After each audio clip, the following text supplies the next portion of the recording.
আমার হায়াতের কসম, আমার ইমানের কসম, ওই আল্লাহর কসম করে বলছি যে আল্লাহর হাতে আমার জীবন। বর্তমান ফিলিস্তিনের যুদ্ধ শেষ হবে, ইমাম মাহাদি এসে যাবে। ইমাম মাহাদি আসার 9 বছর পরে, ইমাম মাহাদি আসার 9 বছর পরে ঈসা আলাইহিস সালাম আসবেন।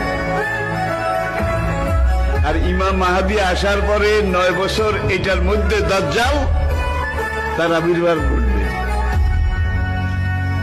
এমন সময় আমি আপনাদের সাথে কথা বলছি, হাদিসের ভাষ্য অনুযায়ী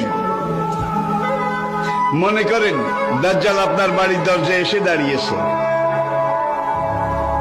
এমন সময় আমি আপনাদের সামনে কথাগুলো বলছি, যেই সময় মনে করেন ইমাম মাহাদি আপনার ঘরের সামনে এসে দুয়ারের কড়া নাড়তেছে।